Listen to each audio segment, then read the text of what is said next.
Of evidence to support the issue about soy safety versus soy harm.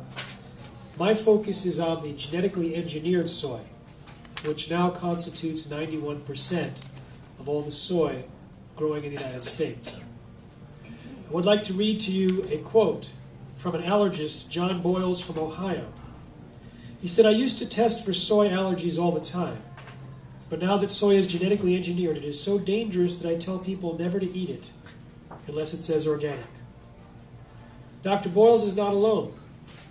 The American Academy of Environmental Medicine this year called on all doctors to prescribe non-GMO diets to all patients, saying that according to animal feeding studies, genetically modified feed is linked to immune system problems, gastrointestinal problems, organ damage, dysregulation of insulin, and accelerated aging.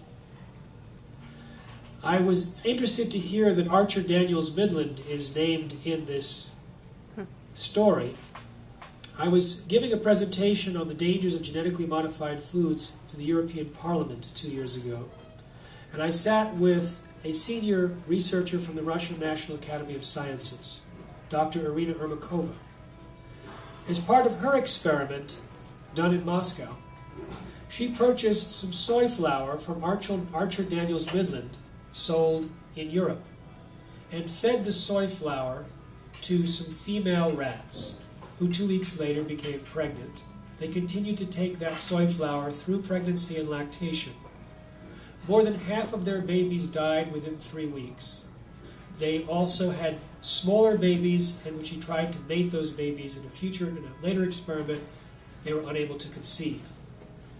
The rats that were eating the non-genetically engineered soy had a death rate among their offspring of only 10%. And of course, they were larger offspring and had no trouble conceiving. She repeated this study 3 times with similar results. And then, coincidentally, the rat feed being fed to all of the rats throughout her facility switched to become based on genetically modified soy, so she couldn't do any more studies without controls. However, within 2 months, she asked her colleagues, "What's the infant mortality rate in your experiments?" And it had skyrocketed to 55%. Now, she also showed me that day in Brussels 2 pictures. Actually, she showed it to the group in a PowerPoint presentation. And she said, "These are the testicles of male rats fed regular soy, and they were pink, and you could see the structure of the cells. And then you looked next to it, and there was blue testicles, and so these are the testicles from rats that were fed genetically modified soy, and the cell structure was completely different." I was struck by this astonishing difference, and it reminded me of what I had already read and written about in Genetic Roulette, the documented health risks of genetically engineered foods. I wrote about Italian researchers who fed genetically modified soy to rats and looked at the testicle structure under a high-powered microscope and found changes and potential damage to the young sperm cells. They then looked at the DNA of the embryos from GM soy-fed parent rats, and the DNA functioned differently in the offspring compared to those when the parents were fed non-GM soy. They also found that the structure of the cells in the in the liver was different, suggesting a toxic shock or a toxic insult.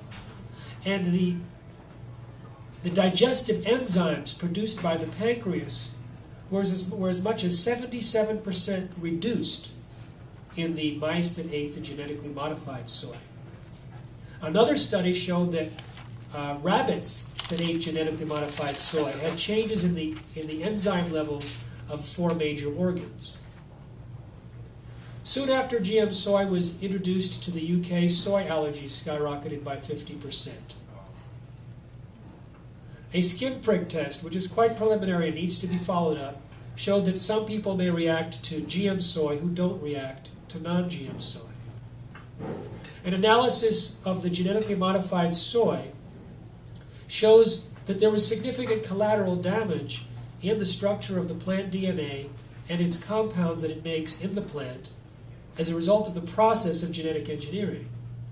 And so they found that there's a known soy allergen called trypsin inhibitor, which, when it's cooked, it normally breaks down substantially. But in Monsanto's own research, they cooked it twice without saying why, and it was still as much as 7 times higher than cooked non-GM soy, suggesting it doesn't denature and might be much more active in the genetically modified varieties. Even the genetically modified gene inserted into the soy produces a protein that's designed to allow the plant, Roundup Ready soy, not to die when sprayed with Roundup herbicide. And the protein that's being introduced into our diet, the Roundup Ready protein, turns out it's never been on our diet before.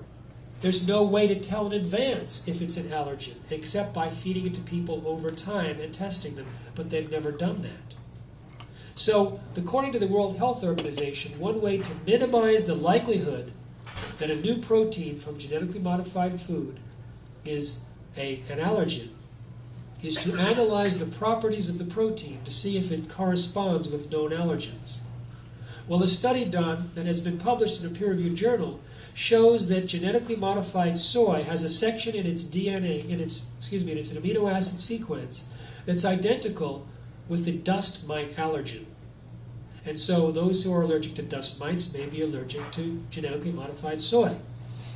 Now, the only human feeding study ever conducted magnifies this danger many-fold.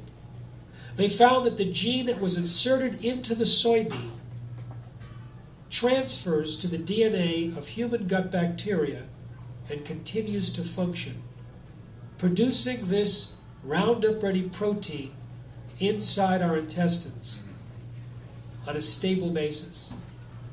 This means long after we stop eating genetically modified soy, we may be triggered if in fact we're allergic or have some toxic reaction to the protein that creates this Roundup Ready effect. In a sense, these individuals literally had Roundup Ready gut bacteria. Now, I can go on and I won't because my time is up, but I will answer a question that's on the minds of some of you. How could such dangerous genetically modified foods be approved in our society? Well, it turns out it was industry, manipulation, and political collusion based on documented evidence. If you look at the 44,000 documents made public from another lawsuit years ago, secret files from the FDA's own file cabinets, it showed that back in 1991 and 92, the overwhelming consensus among the FDA scientists were that genetically modified foods can lead to unique risks like allergies, toxins, and new diseases, and nutritional problems, and urged their superiors to require long-term studies. But the person in charge of policy had been placed there because the White House under George Bush I had instructed the FDA to promote the biotechnology industry, and that person who was in charge of policy was Monsanto's former attorney, Michael Taylor, later Monsanto's vice president. Monsanto creates the Roundup Ready soy. Michael Taylor is now the U.S. food safety czar back in the FDA. His policy claimed that the agency was not aware of any information showing that GM foods were significantly different, and on that basis said it's entirely up to companies like Monsanto to determine if their foods are safe.